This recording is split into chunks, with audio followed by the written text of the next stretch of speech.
you. Uh-oh, now we have to be professional. All right, well, welcome back to our brand new year of question and answer sessions, Talk with the Doc. For those of you I know, I'm Dr. Licklider, or for those of you I don't know, I'm Dr. Licklider. For those of you I know, I'm still Dr. Licklider. I haven't changed. New year, not new year, no new me, trust me. Typical caveats that I always lead with, which are: one, I have no problems answering all of your questions. Send them in the chat box, and I'll start with the ones that I got via email, but go ahead and put any questions that you get in the chat box, and I'll try to keep an eye on that and answer them as they come. This is not a great forum for individualized treatment. Questions like, hey, I'm on this, this, and this, and I'm having this. What do you think I should do next medication-wise? Maybe not the best place to start. Most of the things that I talk about will be based on the best science I know. And I generally try to stay up to date the best I can, but occasionally you guys ask good questions that don't have great science to back them up, or, randomized controlled trials. And I give you the best guess that I can come up with. And I usually caveat that by throwing up some quotation marks, and that just tells you that I'm making stuff up. But without further ado, I will get started. Again, if you guys wouldn't mind just muting your Zooms so that we don't get a lot of feedback and everybody can hear me, and we'll go from there. 3, 5, 9, 3, 7, 6. Perfect. Question number one I got was, this was sort of a specific question, but I can answer some things like this. So it was basically a history of Parkinson's disease for several years, not needing any dopamine medications, which is great off the bat. Tremor in the right arm, right leg, doesn't restrict mobility, but has a lot of pain. So the question was really, would we start medicines to try to relieve some of the pain? And I thought that was actually an interesting question because, again, pain is one of those unsung symptoms. Everybody talks about tremors and stiffness and slowness of movement and balance problems. And people even generally talk about GI symptoms, swallowing problems, speaking problems, but you don't hear us talk on here. They ask, there's a lot of questions about it, but in day-to-day life, or even in journals, there's not a lot of talk about pain. And pain is actually a pretty well-known and fairly common symptom. And there's a lot of different types of pain, which I know we've talked about before, but it never hurts to, talk about the same things over and over again. There's neuropathic pain. There's pain from just stiffness in terms of not being able to move very much. There's pain in terms of cramping, or muscular pain, or dystonic spasming pain. And then there's more of a central pain or a neuropathic pain. And so, there's a lot of different types of pain in Parkinson's disease. And why that's important is they all sort of get treated a little bit differently. If you have a dystonic spasm where your toes curl and your foot turns in, or your hand claws up, that usually means we need more medicine. If you have kind of neuropathic pain where it's just burning pain or electrical type pain, well, then we use neuromodulators like gabapentin or amitriptyline. If you have pain because your joints are stiff or because you have degenerative changes, well, then I do a lot of physical therapy or things like that. And so the long story short is getting to the bottom of the type of pain that you're having actually helps us decide what to do about it. And so the answer to that question is, it kind of depends. If you're having a lot of joint pain because you're stiff and you're rigid, and these are the underlying cause for the pain, then yeah, dopamine therapy might help with it. If you're having pain because you have hip arthritis or knee pain, then maybe you need an orthopedic evaluation. Maybe you need a new hip. Maybe you need a new knee. Maybe we need to look at your back. And so getting to the bottom or trying to figure out the cause of the pain or the type of pain is actually the best way to answer that question. And so, yes, Parkinson's disease medicines do sometimes treat pain. If you're stiff and I loosen up your muscles with some medicine and you're less stiff and that helps with the pain, then sure. But really, that's the best way to think about pain in Parkinson's disease. And again, before you even get to my office or before you even get to your doctor, start to think about, okay, what kind of pain am I having? Is does it correlate with when I take my medicines? Is it joint pain? Is it orthopedic? Is it just I need to get up and exercise more, which is probably what I'm going to tell you when you come to the office anyway. These are all things that are going to help us not only quantify your pain, but figure out what to do about it. What are the signs that it's time to change carbidopa levodopa dosage? Oh, geez, I could talk about that for an hour. It's anything. That's a hard question to answer. It's anything that tells us that you need more medicine. And that's a very vague statement. I'm well aware of that. But it's different for everybody. So what I'm looking for, particularly in terms of do you need more medicine or do you need more levodopa, is it working, but it's not enough? Or is it working, but it's wearing off before your next pill? So you feel it kick in, but then it wears off before you're due for your next dose. Or maybe you don't feel it work at all. Or if you do feel it work, you still have significant symptoms over top of it. These would be all things that would make me think, well, maybe we need to try a little bit more medicine. And maybe it's more levodopa, maybe it's layering in another medicine. There's 1,000 ways we can give you more medicine, or we can think about increasing or altering medicines. But really, again, coming back to what I mentioned about the pain thing, seeing, how you're doing or what we're trying to accomplish is the best way to decide if you need more medicine. There is no one way that you can say, oh, this is what I'm looking for that tells me you need to change your carbidopa levodopa or add in something else. It's really, what are we trying to accomplish, and what are you experiencing already?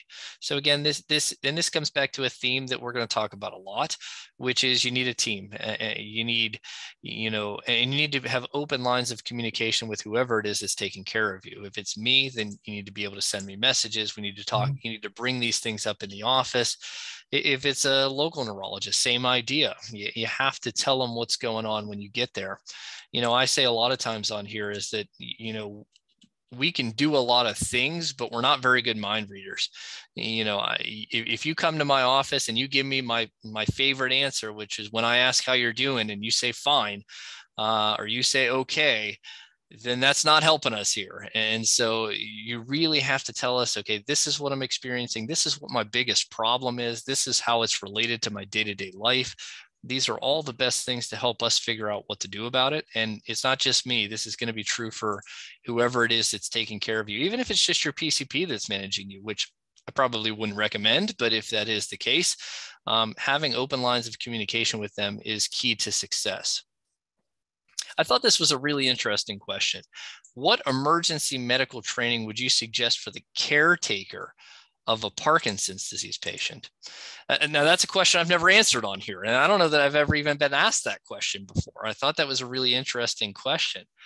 And I thought about it a little. I didn't think about it a lot, but I thought about it a little bit. And really, I can't think of anything specific that I think would be necessary in terms of Parkinson's disease, with the exception of learning how to pick somebody up. And again, obviously, everything we do is aimed at keeping you off the ground, because again, the keys to success are not all that many, and staying off the ground is one of them. But one of the things that I run into a lot is, a patient falls and they can't get up, and their significant other can't help them up. And so they're stuck there until either the ambulance or the fire department comes up. And now in some cases, that's just going to happen. But sometimes you can learn tips and tricks about how to help somebody get up. And sometimes physical therapists can work with you on this. And I'm talking to the caregivers at this point. Sometimes you can kind of learn along with them. I know they spend a lot of time in therapy learning how to fall, or, working on getting onto your hands and knees and working on getting up after you fall. There's some learning that a caregiver could do along with that to try to help. That's probably the only thing specifically that I thought of that might be particularly useful in terms of training, specifically for the caregivers of patients with this disease. Only because it is useful to try to be able to get up after you fall, although again, not falling is still key to success. But I thought that was an interesting question. What is the reason that Parkinson's disease patients have so much difficulty with sleeping? In this case, it seems like sleeping controls everything. Well, that's a that's a conversation that could take an entire chapter of a book, believe it or not. So there's a lot of sleep issues that come with Parkinson's disease. And at the end of the day, there's a lot of different ways to try to manage it. And the number one complaint that I get walking into my office is fatigue and tiredness. And it's a hard problem to work on because at the end of the day, it doesn't respond well to medicine. So because fatigue is such a problem, and that comes back to the sleeping issues, what I usually hear all the time is every time he sits in his chair, he falls asleep. So the first thing I say is, well, don't sit in your chair. Get rid of the chair, get rid of the TV, but nobody ever listens to me when I say stuff like that. But really, fatigue is the biggest complaint that I get. And I've tried everything. I've tried more dopamine medicine, thinking that would help. I've tried antidepressants because sometimes depression makes people tired. I've tried medicines that mimic stimulants. I've tried actual stimulants. I've tried caffeine. I've tried giving people a whole lot of things to see if I can get them boosted in terms of energy, and none of them really work, at least not in my experience. I've had a patient here or there where methylphenidate or Ritalin or Provigil or something like that helps. But at the end of the day, it's a really hard problem to treat with medicines. Coming back to my favorite topic, exercise is the only thing that's ever consistently given people energy. And I know that sounds crazy. You say, how would exercise make me less tired? But it really does. And so you just have to take my word for it on that one. But I think part of the reason is not only are there sleep problems. So people with Parkinson's disease tend to have very restless sleep. They act out dreams sometimes. They yell, they kick, they fight. They have restless legs sometimes. They have insomnia a lot of times. And so they do have actual sleep problems. But then the other component of it is that during the day, when they're up and they're trying to move, they have to use so much brain power for every small task that it's very mentally fatiguing. And I think it's the mental fatigue that really is what people complain about when they come to my office and say, I'm tired all the time, or I'm fatigued, or all he does is wants to sleep all the time. I really do think it comes because of all the brain power that is necessary to get up and walk down the hall. For the caregivers in the group, imagine you had to think about every step that you take, or swinging your arms when you walk, or standing up straight, or taking that first step, or speaking in a loud voice, or writing at a large font. Things that we do without thinking requires extra brain power for people with Parkinson's disease. And that's a very tiring thing. Now, I haven't been able to figure out how to fix that yet. It's a work in progress or process for me in terms of what are the treatment strategies that might help with that. But the overwhelmingly consistent thing is exercise. But that is, I think, why sleep is such an important role, why it seems like, whether or not you get good sleep impacts the entire day, why sleeping during the day is such a problem or is such a common thing, why fatigue and tiredness is the number one complaint that I get coming in the office. And it is a big problem. It's a very common problem, but it's also a very hard to fix problem. And so you just have to keep pushing. You just have to keep working. You just have to do your best. Again, it's a thing that, you have to bring up because there are different things and different strategies we can try, but it's definitely a hard problem to work on. No doubt about it. I like this question too. So what treatment is Michael J. Fox receiving? That's different than everybody else with Parkinson's. Believe it or not, he is not actually my patient. I have never actually met Michael J. Fox, although I would like to. I've read his books, and so I actually do know a little bit about his treatment strategy. So believe it or not, Michael J. Fox had an ablation done many years ago. So this was probably 10, 15 years ago. He had the old-fashioned ablation. And so he didn't have the deep brain stimulator done, which I know a lot of people know about, but he had an old-fashioned ablation where they drilled a hole, they put a probe down, and then they burned the hole and took it out. We don't do a whole lot of those anymore. In fact, for ablations, we now do high-frequency ultrasound, which is a less invasive way to do the same thing. I also heard it was probably close to 10 years ago, that he was having a lot of problems with walking and dyskinesia. And then all of a sudden he seemed to be doing better, and everybody asked what happened and what he did. And it was amantadine. And so again, if you're my patient, I use a lot of amantadine in my patients. It tends to help with walking imbalance a little bit. It tends to help calm down dyskinesias or those squirmy movements. So every time you saw him in an interview, he couldn't sit still. Those are dyskinesias. And so amantadine sometimes helps with that. But outside of that, I honestly don't know what he takes, what he's doing.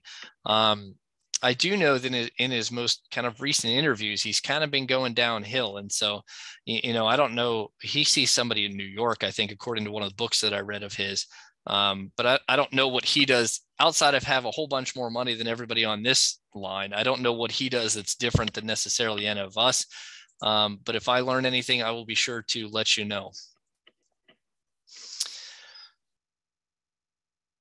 I'm currently taking Cinemet 4 times a day to adjust on-off times. At the end of each pill cycle, it wears off and my gait gets worse. Can you please comment on ways to improve my gait? Well, the number one way to improve gait is physical therapy and exercise. And I know you guys are going to get tired of hearing me say physical therapy and exercise, but I'm going to keep saying physical therapy and exercise because it's still the number one medicine for you. And there's a lot of reasons why I think that, but at the end of the day, it's the only disease modifying therapy that we know of. And it really does work on walking in balance, and the pills don't really do that. So you should exercise more. But outside of that, really, if I heard that kind of a story, specifically that it's a wearing off kind of a problem or phenomenon, and that's when the walking imbalance is problem, then you need a strategy to try to smooth out the ups and downs. Now, again, if you look at what we have from a Parkinson's disease standpoint, there are several strategies you can use to try to smooth out ups and downs. One is you can take your pills closer together. It's not a great strategy for a lot of people, but it's definitely the easiest strategy. If your pills only last 3.5 hours and you're supposed to take them every 4 hours, well, then maybe we move them to every 3.5 hours. Now, I am not saying you do this. I am suggesting you talk to your doctor about what you should do. I'm just giving you some ideas of some choices. Another option is you add in another medicine to try to help smooth out the ups and downs. One of the COMT inhibitors like entacapone or Ongentys. Another strategy would be you switch to a longer version like Rytary. Another strategy would be you use a rescue medicine when you wear off, like Inbrija or Apokyn, or the Kinmobi strips. Or another strategy would be you add like a Nupro patch, because a patch gives you steady medicine. The long story short is there's a whole lot of strategies to try to work on motor fluctuations, specifically if it is a wearing off problem. If it's just that walking imbalance is difficult, that's a much harder problem because that's not something that really responds as well to medication as, say, tremors do or stiffness do. But again, this is where really looking at your case, seeing what you're dealing with, is there a correlation with the medicines, any information that you can pay attention to. And then when we talk about it, you bring up, that's really going to help us decide what's the best strategy for you. So this brings up a really important thing is, a lot of my patients go to support groups and exercise classes, and everybody compares themselves to everybody else there.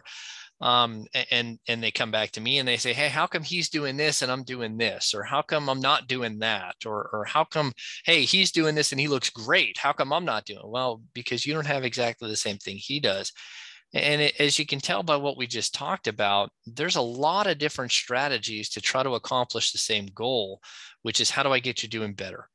And one strategy for one person may not be the best strategy for the next person. It may be that, well, a Nupro patch would be better for you because of this, whereas Rytary is better for them because of this. And so I know you guys like to compare notes, but it doesn't always work that way in terms of why we pick the things that we do. There is actually quite a few strategies of how to do all these things. And really, we try to individualize it to you. Parkinson's doctor. Yeah.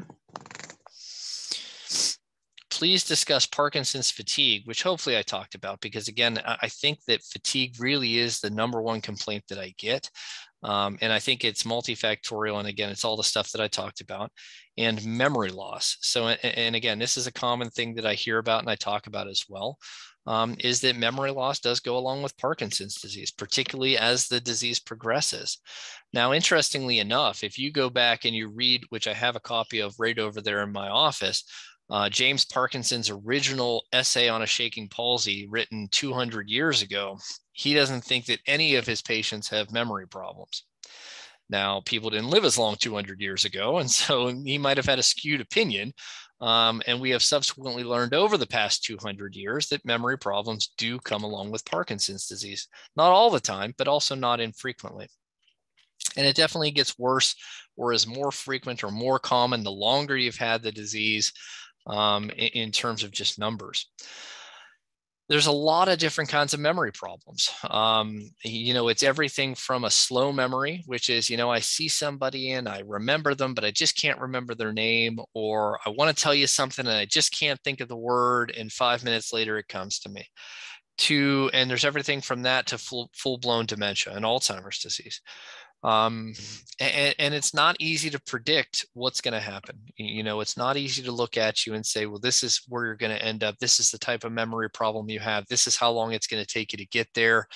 The memory problems do not always correlate with the physical problems. And so much like a lot of other things in my world, these are very hard to predict things, and everybody wants to know what's going to happen. And we are not very good at answering what's going to happen. And so it is something that we talk about. It's something that we ask about. It's something I do have medications that we use for, although not very good ones. But it's something that we just kind of have to keep an eye on and see what happens.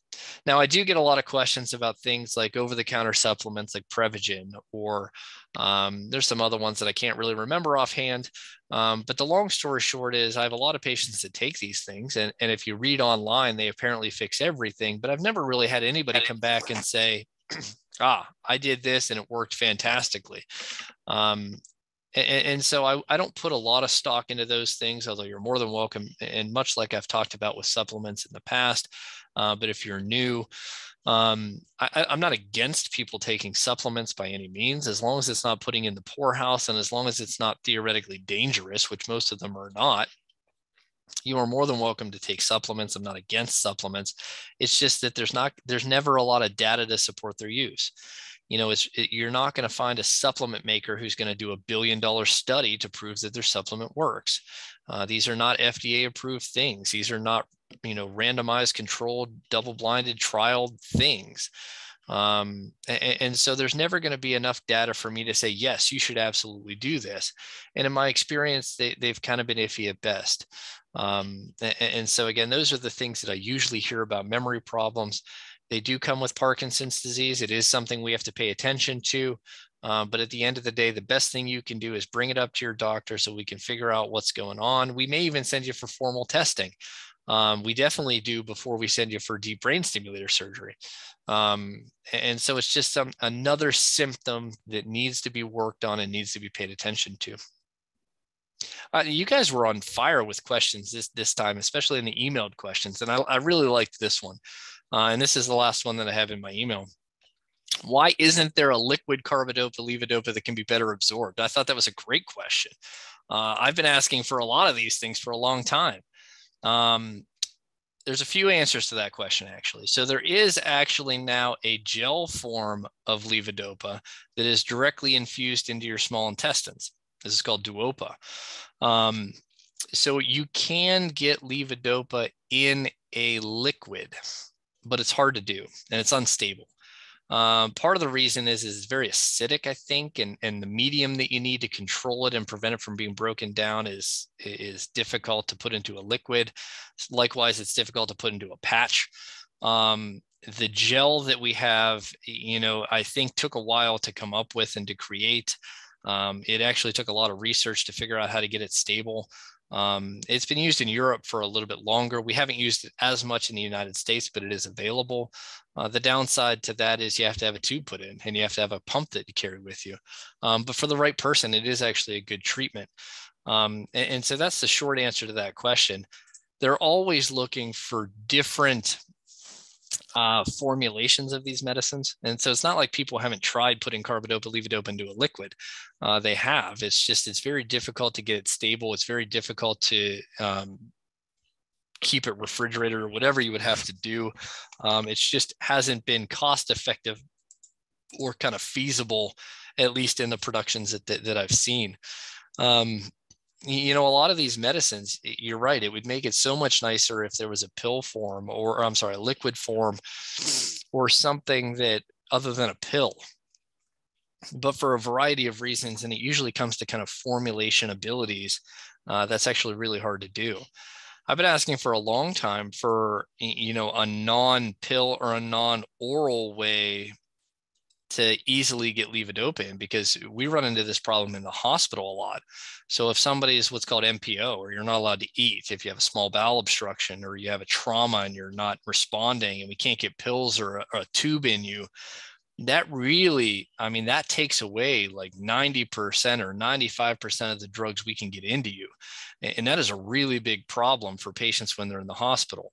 And so I'm always, asking the companies and the reps, hey, are there any ways we can get other formulations and can we get them in the hospital? Because this is a problem that the residents here call me with not infrequently. Hey, we have a patient who fell, they hit their head or they had a brain bleed and they're in the trauma unit. And we can't get a tube in them and I can't give them any pills. What do I do? Or, hey, this person's in here and they have a bowel obstruction and now they have a tube in, but it's sucking things out. I can't give medicines to it. What can I do to give them their pills or their medicines? And it's a really hard problem to try to work around for the hospital. And so, yes, I agree with whoever asked that question. That would be very nice. And I know that believe me, companies are working on these things all the time. It's just easier said than done in terms of what's able to be done with medications. Let's just put it that way. What options to patients with severe GERD and long-term Parkinson's have helped? GERD for 2 years, Parkinson's for 25, DBS for 4. Well, you've been dealing with this for a while. And as you've learned, unfortunately, your GI system has completely slowed down. And everybody in the audience, I'm sure, has experienced this in some way, shape, or form. But with Parkinson's disease, the GI system does not function correctly. Generally, the entire thing, top to bottom, slows down. This is what leads to constipation. It's what leads to slowed gastric emptying, slowed intestinal motility, reflux, because when things don't go down, they come back up. And all of these problems are very common. There's not a great treatment option, realistically. I'm sure you're on the medicines for it. There's a bunch of GI medicines from Protonics to Pepsid to you name it. Pittsburgh's Action News. And so at the end of the day, there's a lot of things that have been tried or can be used. But my guess is you've probably tried them all. In cases like this, again, this is where I really do send you to a GI specialist. Yes, the GERD or the constipation or the GI motility problems are Parkinson's disease problems. But just because they're Parkinson's disease problems does not mean I'm the best person to come up with a solution for them. And so again, my patients know this. I send you to other people all the time. And this really does become a group effort. You really do need a team. And so if you're not seeing a GI specialist, I would suggest you do. And if you are, then you already know what the options are because they're the ones who know the options even better than I do. And again, you bring up a good point with this question is that, quality of life is oftentimes more driven by the non-motor symptoms than they are the motor symptoms. And so I'm going to say that again, because it's super important to keep in mind for you and for me. The way that you diagnose Parkinson's disease is based on the motor symptoms, the tremors, the stiffness, the slowness of movement, the balance problems. The biggest quality of life impactors are the non-motor symptoms, the sleep problems, the mood problems, the GI problems, the urinary problems, the vision problems, the speech problems, all the other stuff that for the first 150 or 175 years of Parkinson's disease, we didn't pay attention to. And we didn't pay attention to it for a lot of reasons. One is, the motor symptoms are much easier to see. And two is the medicines weren't much better for the motor symptoms. We are not as good at treating the non-motor symptoms. But again, you hit the nail on the head. These are the symptoms that really do impact quality of life. more so than the tremors and the other symptoms do.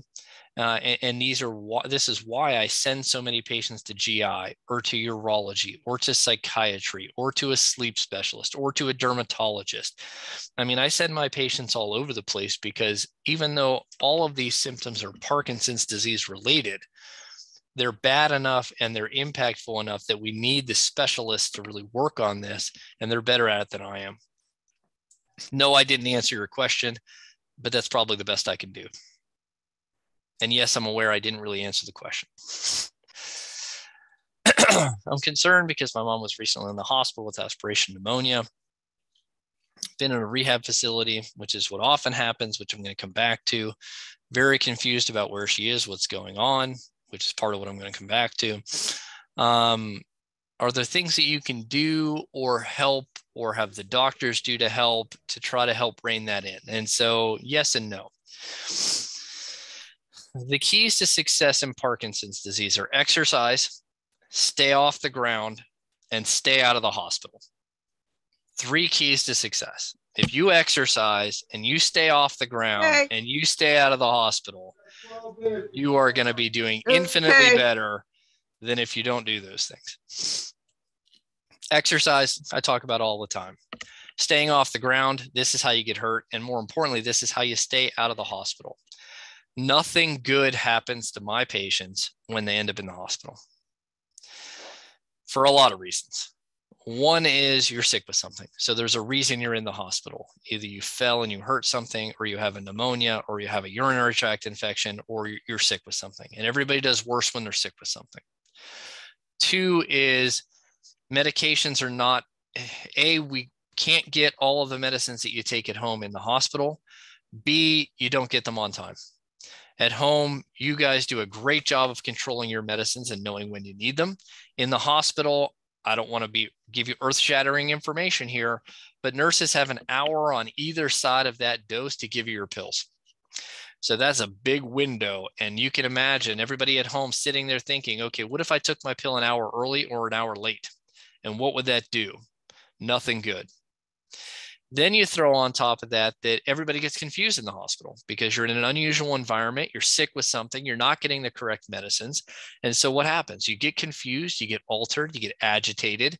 So you either get medicated or you get tied down to the bed, or you can't swallow, so you get a tube put in.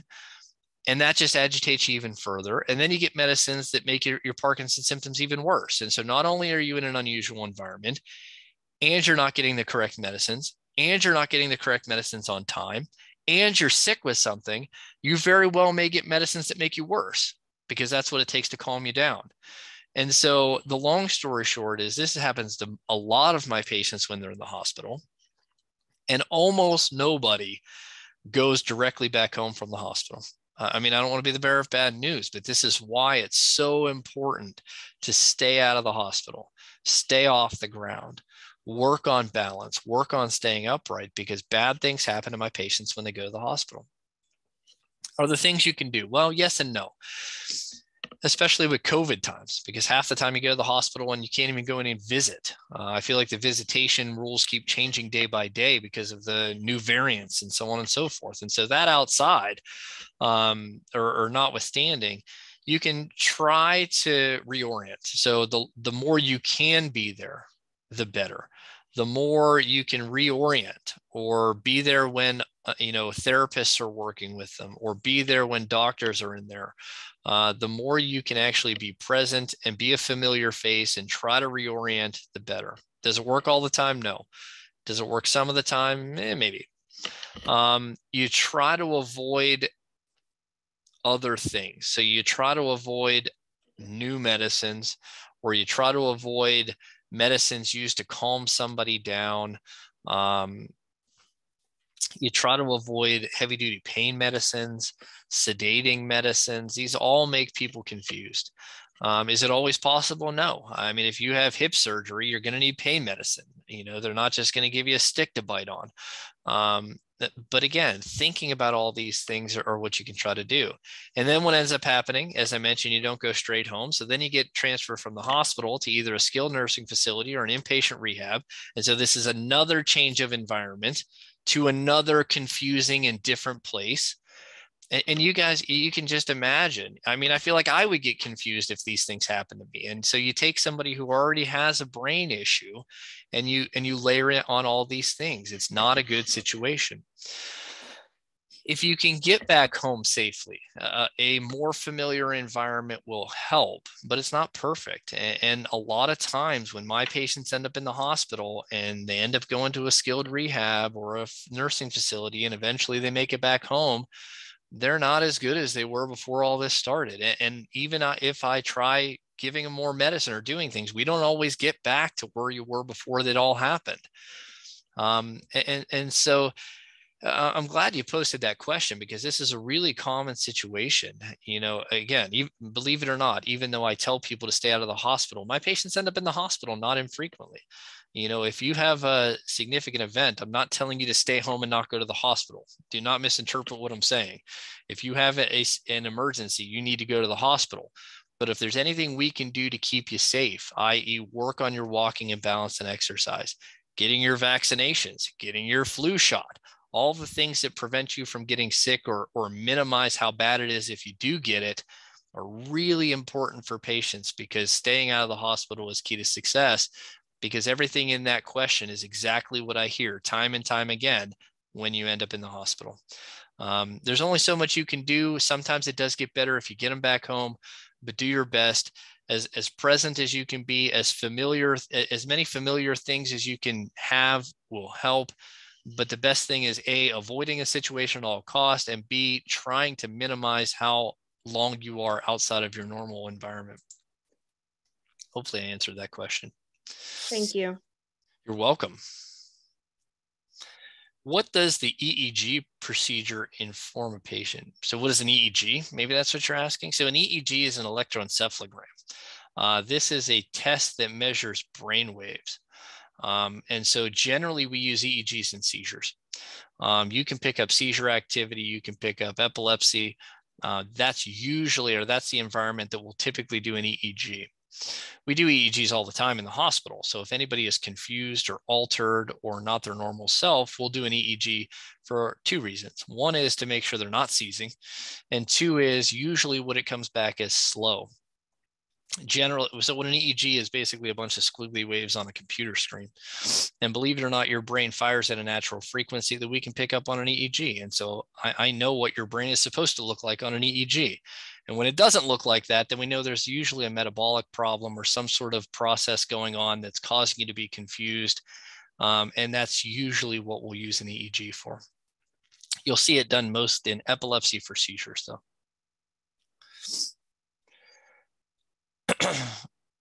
Heimlich maneuver is never a bad idea. So this is coming back to the question about emergency training for caregivers. I feel like everybody in the world should know the Heimlich maneuver, because you never know when you're going to stumble across somebody who's choking, who needs help. CPR is also, again, another thing that I think is kind of universally helpful, although theoretically in life, hopefully you wouldn't need to know it or use it. I don't know that either of those are specific for Parkinson's disease necessarily, although my patients do choke at times because swallowing is affected. So the Heimlich maneuver is not a bad thing to know. But generally, those are probably good for everybody. I don't think they're mandatory.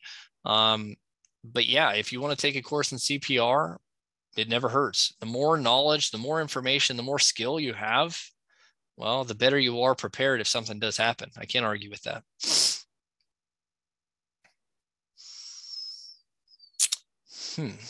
Man, I feel like you guys ask better and better questions every week or every month. Since everyone agrees that stress worsens Parkinson's disease, and I definitely agree that stress worsens Parkinson's disease, there's no doubt about it.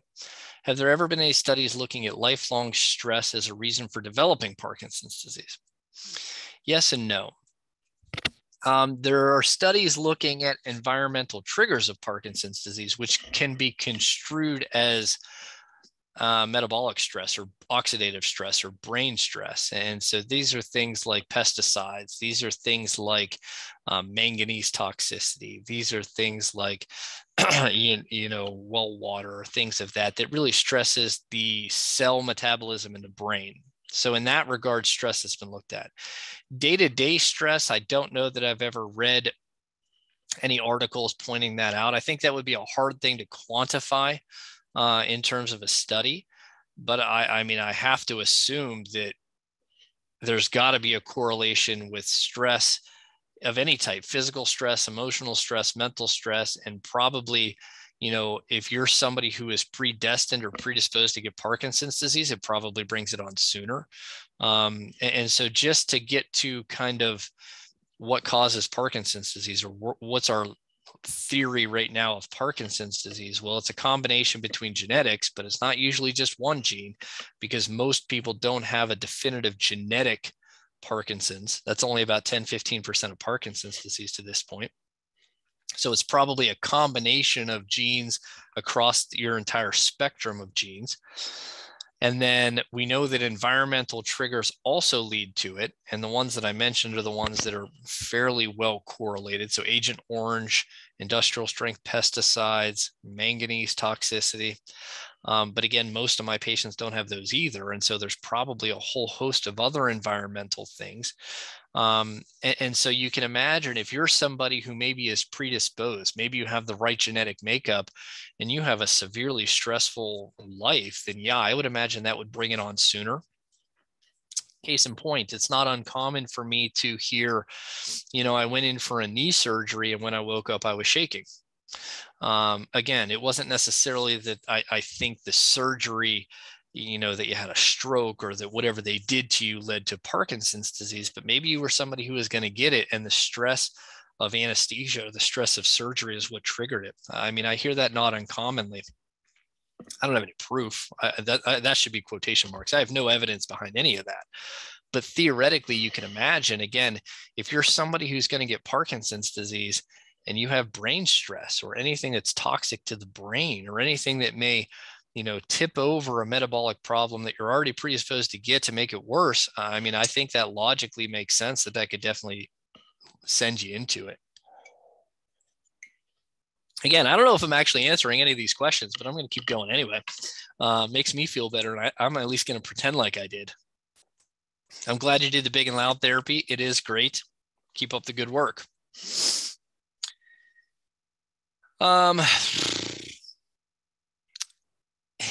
Is there any new concerns in the medical field about the 5G turn on?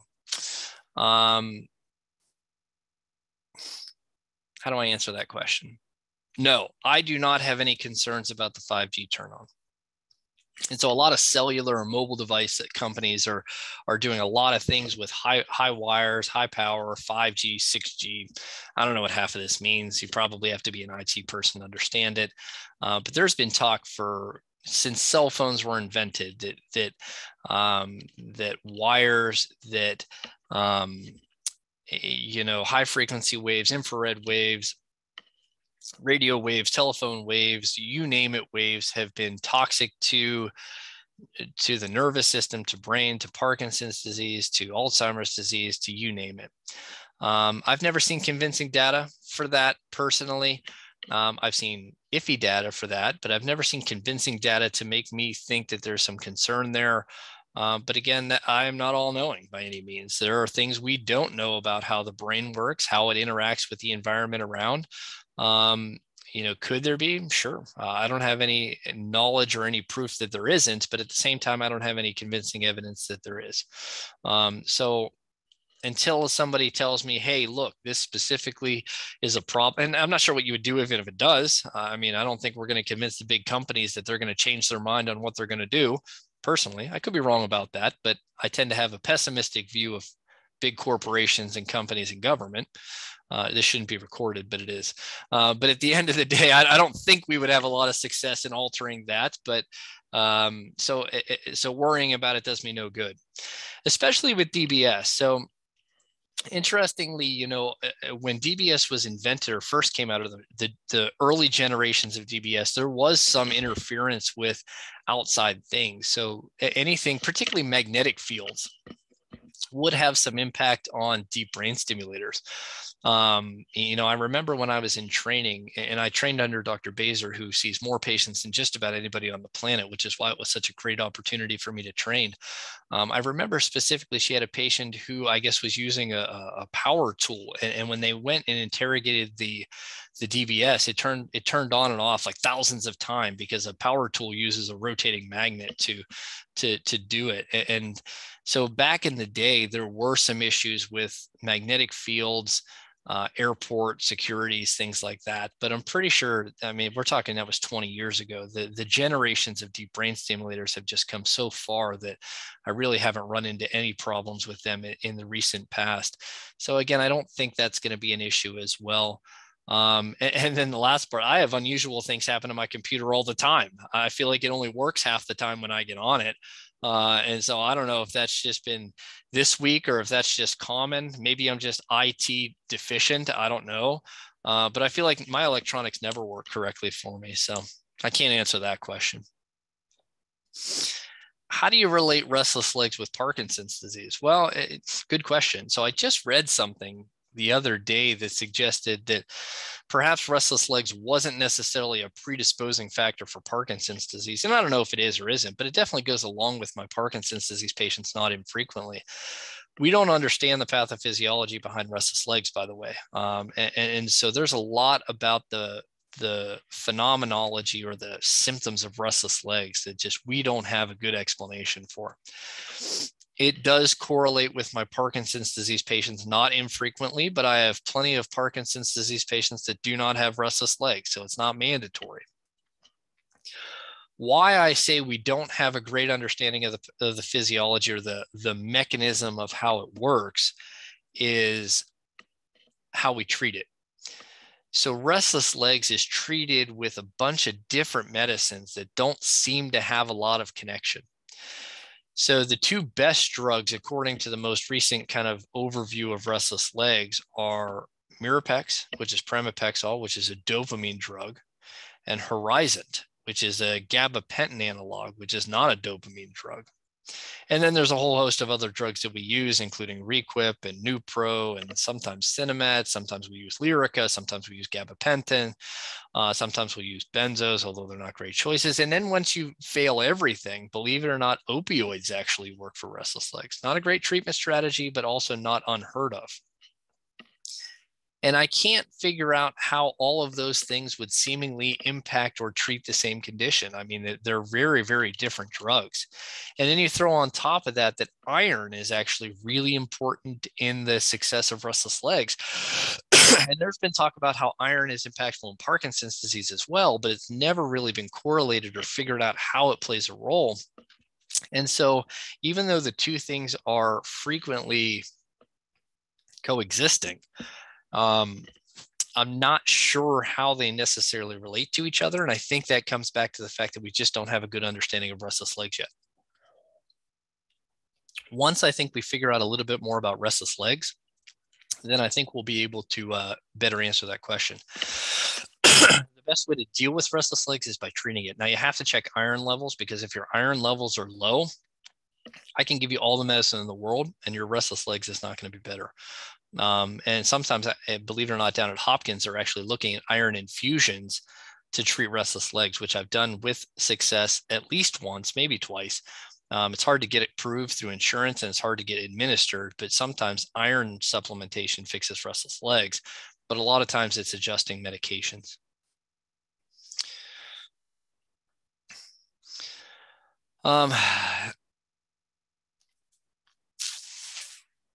Let me see. Are there exclusions for having DBS? Yes. Probably the number one exclusion for DBS, deep brain stimulator surgery, is dementia. And this is why we send people for memory testing or formal cognitive testing or neuropsychological testing before you're a candidate for DBS.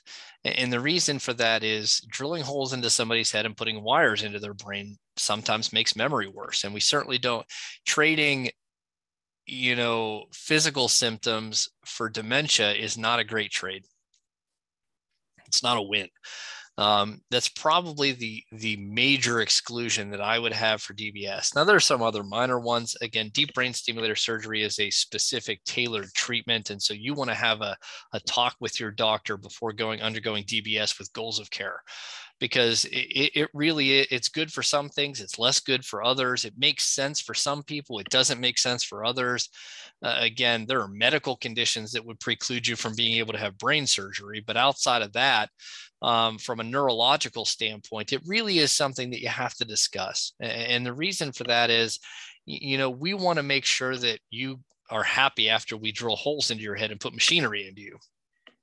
The last thing I want to do is send somebody to the operating table, and then they come back to me unhappy that I sent them to the operating table. That is the absolute last thing I'm aiming for, because then nobody's happy, and then we've already done it. And I guess you can take it out, but cat's already out of the bag by then. And so the biggest exclusion, to answer the question, is really memory problems. But if you have significant balance problems, I would be a little bit hesitant to send you for surgery. If you're not having very good, response to medicines, is another thing worth considering.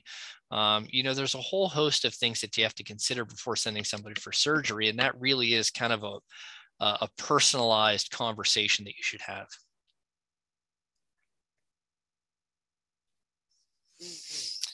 I remember seeing this. So in the latest AARP magazine, A New Hope for Parkinson's, somebody must have brought this to me.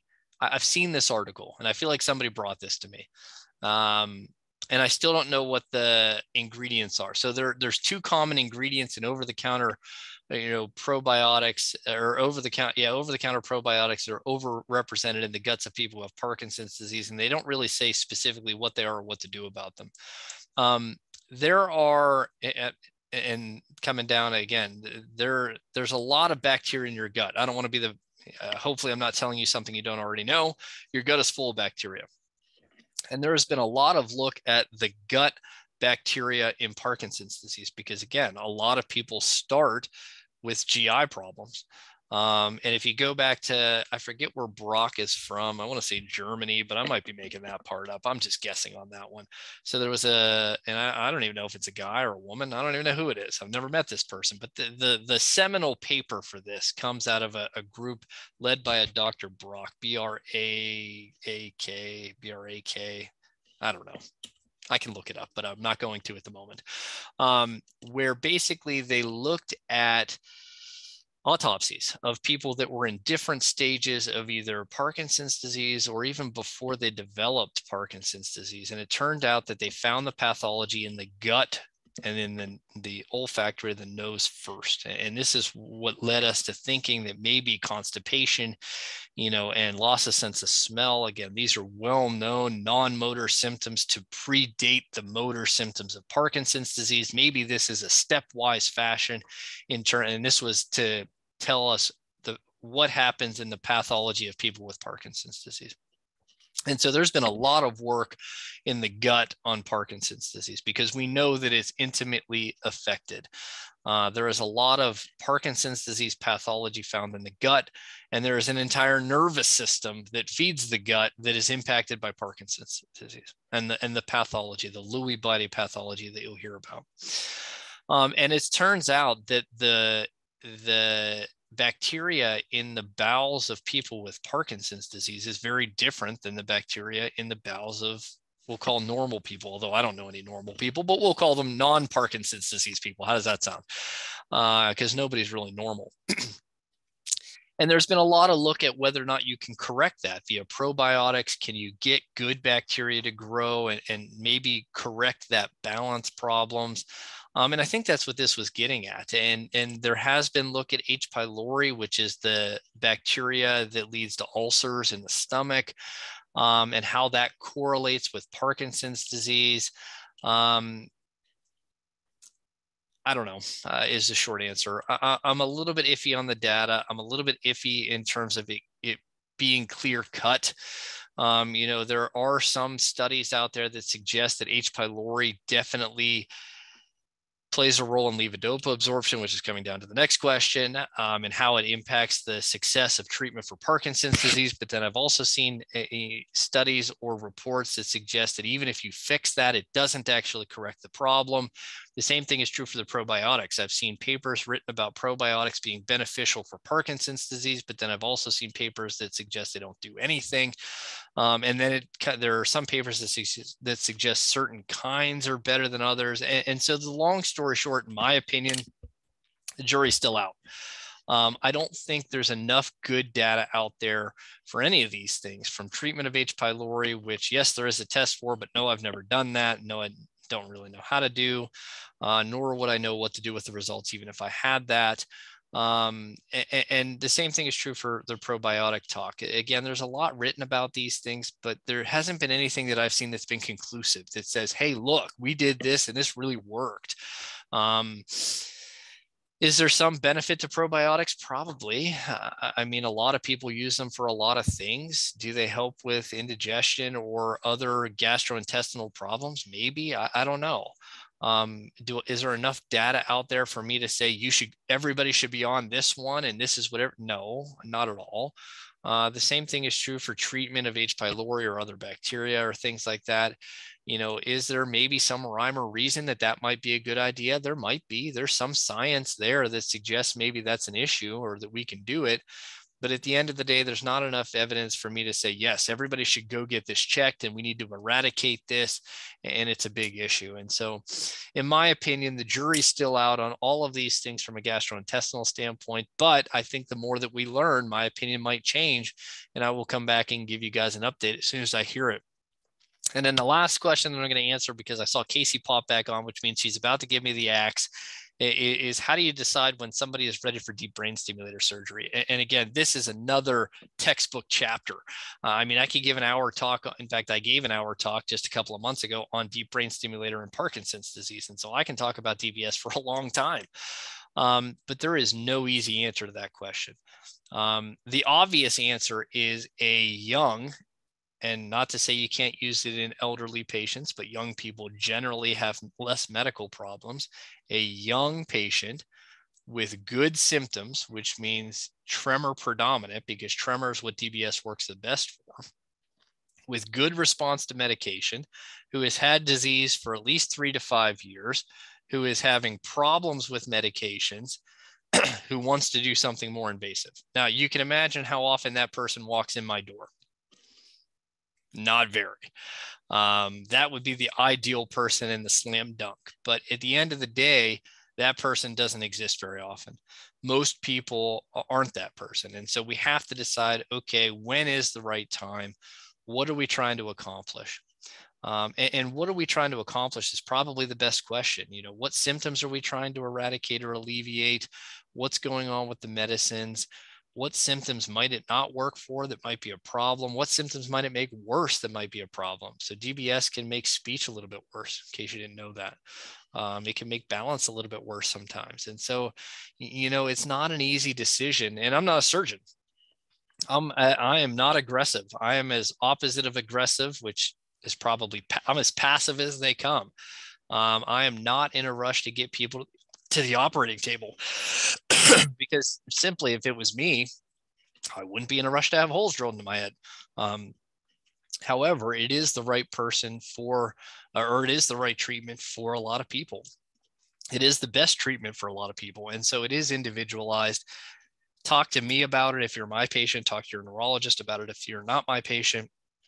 It is something that you really want to think about and know what it can do, what it can't do, what you're hoping to accomplish before you even move forward with it. That really is the best thing I would tell you. And talk about it with your team. Talk about it with your significant other, with your kids, with your family. Talk to somebody who's had it done. So I know here at Allegheny, I send people down to Cindy, who's the nurse down in neurosurgery, and she has patients who are willing to talk to other people who have had it done. The more information you can have and the more you can learn about it and the more you can kind of get an idea of what to expect, the better off everybody will be. And with that, Casey, I will stop rambling and I'll send it back to you. Thank you. This was informative as usual, and it's recorded. So in case you weren't able to get all of the information, I'll send you the link tomorrow for the recording. Thank you so much, Dr. Licklider. Always so informative, helpful. Perfect. Thank you. Like I said, straightforward. as long as you guys keep having questions, I'll keep coming on and doing it. We'll do it again next month. Everybody I have high hopes for 2022. I think it's going to be a good year. I'm predicting. Wonderful. So everybody have a good new year, and I'll see you back in a month. Yes, see you. Happy New Year. Yes, see you on the first Thursday of February. And Don, I'll get back to you about the DVS support group. That's still being considered. Perfect.